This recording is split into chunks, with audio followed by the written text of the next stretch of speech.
Good evening, viewers. This is the QTV Nightly News, which is also on Q Radio 103.3 FM, and I am Mamna Bukar. Thank you for joining us. Here are the headlines. The Gambia Police Force has released new details about the investigation into the death of a Nigerian woman who police believe was murdered by her boyfriend earlier this month in Kitty, West Coast region. The judiciary of the Gambia has paid tribute to retired Chief Justice Hassan B. Jallow, honoring his years of dedicated service, exemplary leadership, and significant contributions to the advancement of justice in the country. The Minister of Higher Education, Research, Science and Technology, Professor Pierre Gomez, has provided an update on the ongoing expansion of the University of the Gambia's Faraba Banta campus, highlighting major infrastructure projects. The Zakat Foundation on Tuesday donated 5 20-foot containers of high-grade jasmine rice, valued at more than $10 million, to support vulnerable communities across the Gambia. In international news, Senegal has officially endorsed former President Macky Sall's bid to become the next United Nations Secretary General, marking a dramatic reversal of the government's previous position. Those were the headlines. Now the news in detail.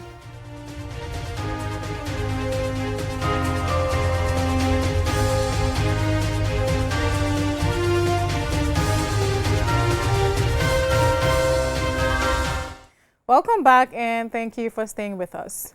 Now, the Gambia Police Force has released new details about the investigation into the death of a Nigerian woman identified as Esther Tongo, who police believe was murdered by her boyfriend earlier this month in Kitty, West Coast region.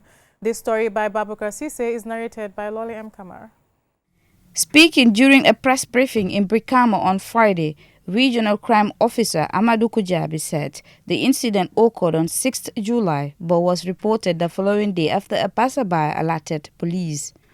According to Kujabi, the passerby had been informed by children that a woman's body was lying in a nearby bush. The police visited the scene and confirmed the story that indeed a woman between the age of 30 to 40 was actually lying down there, and the scene looks like it was a foul play. There was an indication to believe that this lady was murdered because multiple stabs were found all over her body. But first, our difficulty was we couldn't find any document with her. She has no document. There was nothing to help the police identify who this particular individual is. So apparently what we did was to share the information with the general public and to help identify this particular individual and then subsequently what happened. According to the regional crime officer, officers who responded to this scene were initially unable to identify the victim.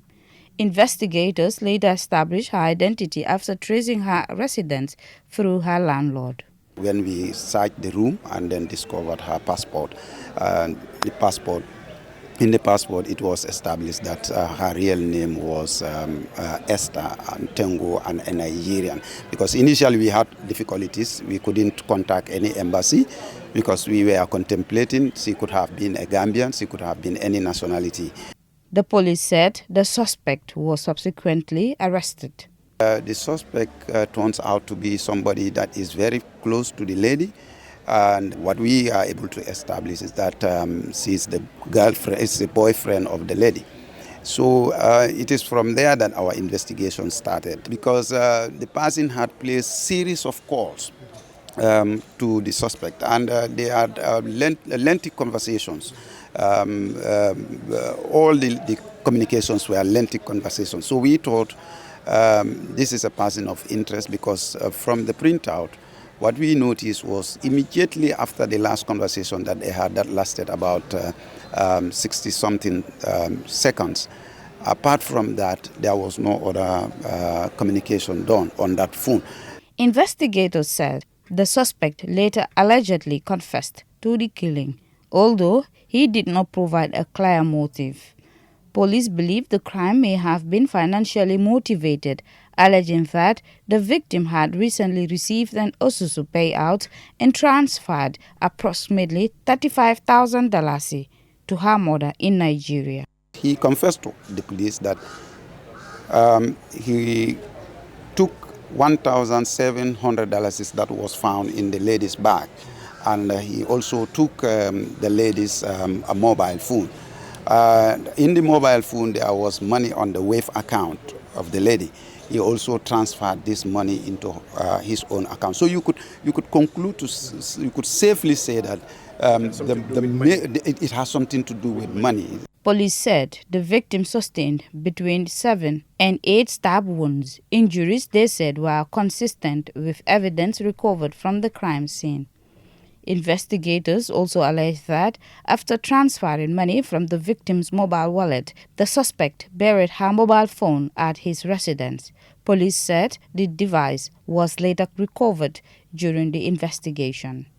The suspect has since been arraigned before the Brikama Magistrates Court on a murder charge as police continue their investigations. For QTV News, Loli M. Kamara. The judiciary of the Gambia has paid tribute to retired Chief Justice Hassan B. Jallow, honoring his years of dedicated service, exemplary leadership, and significant contributions to the advancement of justice in the country. The tributes recognized his commitment to upholding the rule of law, strengthening judicial institutions, and serving with distinction throughout his career. Lolem Kamara tells us more. At a ceremony held in Banjul on Monday, members of the legal fraternity paid glowing tribute to Justice Hassan B. Jallow, celebrating his distinguished career, formative leadership, and enduring contribution to the judiciary of the Gambia. The president of the Judiciary Support Staff Association, Abu Marigo, described Justice Jallow as a visionary and transformational leader who recognized the important role played by every member of the judiciary. He said Justice Jallow helped restore dignity to the institution, championed staff development, promoted merit-based advancement, and nurtured a culture of professionalism, integrity, and excellence. You championed capacity building. Many of us benefited from trainings, promotion, and opportunities we had never thought possible. You believe that support staff are not just back office, we are the backbone.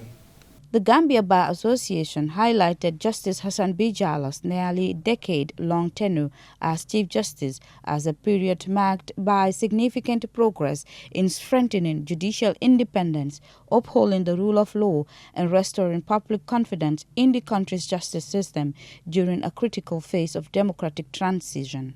My Lord is a visionary leader who is always working to find solutions to the numerous challenges facing the judiciary and the administration of justice. The Gambia Bar Association pays special tribute to His Lordship's commitment to institutional strengthening. His has been a tenure marked by judicial reforms that improve efficiency, transparency, and public trust. Representatives of the Magistrates Association, Judges Association, Kadi Appeals Panel, and the Gambia Law Society expressed similar sentiments, praising Justice Hassan B. Jallow for his unwavering commitment to safeguarding judicial independence and promoting constitutional governance.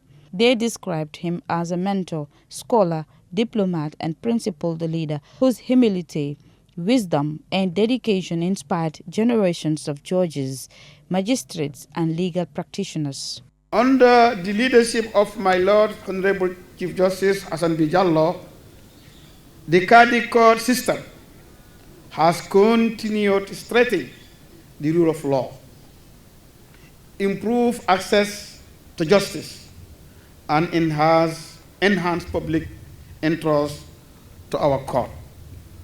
We have a Gambian Supreme Court.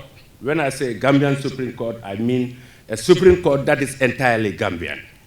And not only the Supreme Court, but my Lord has ensured that the Court of Appeal, the High Court, and all other courts are now manned by Gambians, and now we have very few sisters and brothers from the neighboring countries.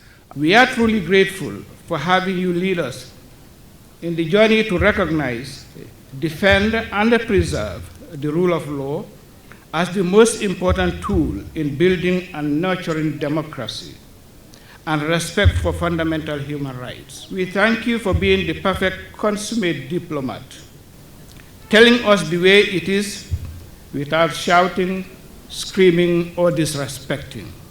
As the Gambia celebrates the remarkable career of a jurist whose influence extends far beyond its borders, speakers noted that Justice Hassan B. Jallo's nearly 5 decades of service to the nation and the international community have earned him widespread respect at home and abroad. They emphasized that his contributions to justice, the rule of law, and institutional development will continue to shape the Gambia's judicial landscape for generations to come. For QTV News, Lolly M. Kamara. The Minister of Higher Education, Research, Science and Technology, Professor Pierre Gomez, has provided an update on the ongoing expansion of the University of the Gambia's Faraba Banta campus, highlighting major infrastructure projects aimed at strengthening higher education, research and medical training. Jacqueline Collie has the rest of that story.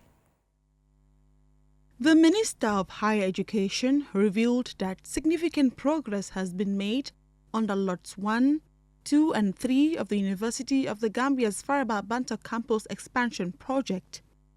On the Lot 2, the university is constructing the School of Agricultural Sciences along with 14 modern laboratories designed to enhance teaching, practical learning and research. Professor Gomez also announced that the 7-story UTG Chancery building has been completed and is expected to become operational by the end of August, bringing the university's administrative service under one roof. The minister further announced that the foundation stone has been laid for Lot 3, a project valued at approximately $37 million, which forms part of the university's continued expansion. Among the key facilities planned under this phase is a dedicated building for the School of Medicine and Allied Health Sciences. Because Banjul is a bit small, the hospital where we're using, is very congested, and it's unfortunately many are called but few are chosen for a medical program here. We reject 70 to 80% of candidates, qualified candidates. So sometimes you see somebody telling you, I have 8 credits, and I am turned down, because of space issue. Not because you are not qualified, but they have to reduce the numbers and so on. The minister also outlined other infrastructure projects that will be funded through the $37 million investment. But that's not enough. There's a second component, which is the human capital development there, because we have part of the funding. We're going to send some of our medical doctors and lecturers in the School of Medicine. We send them abroad to top-notch medical universities for specialization. Okay, and we will run also some programs here in the Gambia on certain specialization. Why are we doing that? We want to reclaim what we call medical independence. In certain areas, some of our people have to cross the border, going to Senegal, going to Istanbul, or in Turkey or to India for treatment. Looking ahead, Professor Gomez disclosed that Lot 4 will include the construction of state-of-the-art Congress Hall with a seating capacity of 3,000 people. The facility is expected to provide the university with a modern venue capable of hosting major academic conferences, national events, and international gatherings. The second component is the graduate school, which we intend to build. Also for the master's and PhD programs. And then the third component is the sports complex. We want to have a football field, also athletics for tracks for athletics, and also some lawns, basketball lawn, volleyball, tennis, and all those things. So this is one of the things that we had in mind. And the fourth component is community square, what we call a community square. The expansion of the Faraba Banta campus forms part of government's broader efforts to transform the University of the Gambia into a modern center of excellence and higher learning, innovation, and research, while expanding access to quality tertiary education across the country. Reporting for QTV News, I'm Jacqueline Coley. That report by Jacqueline Coley will take us on a commercial break. When we return, we have more national and international news stories. Do stay tuned.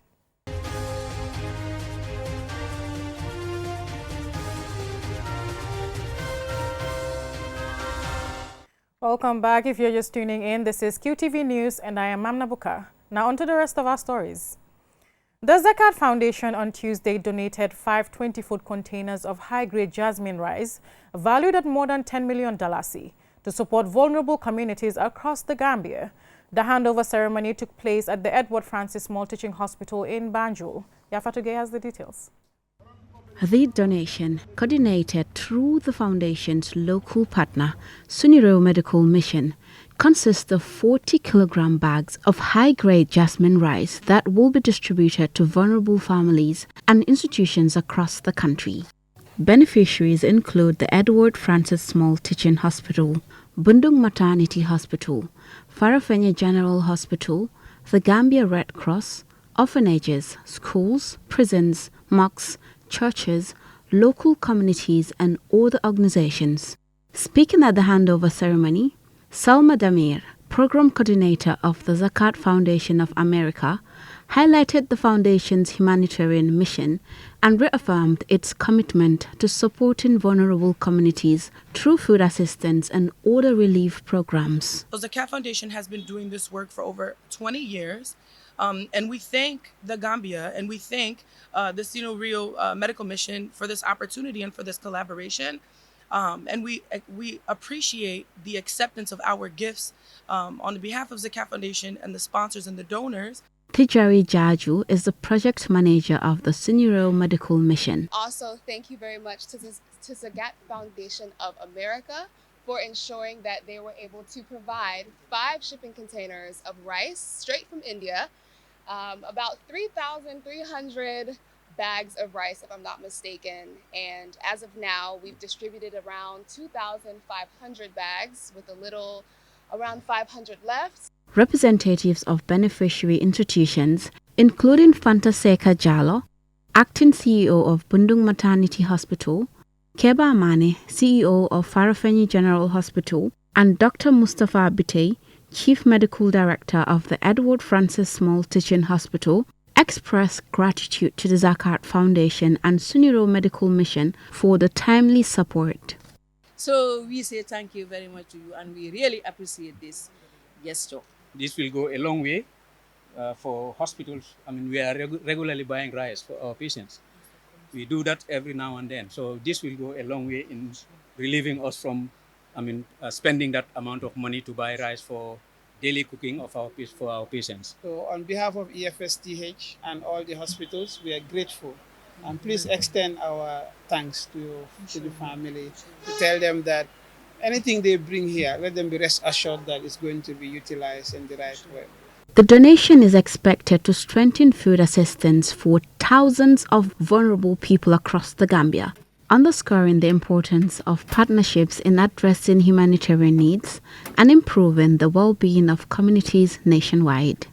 Reporting for QTV News, this is Yafat Gay. Coming up next is international news.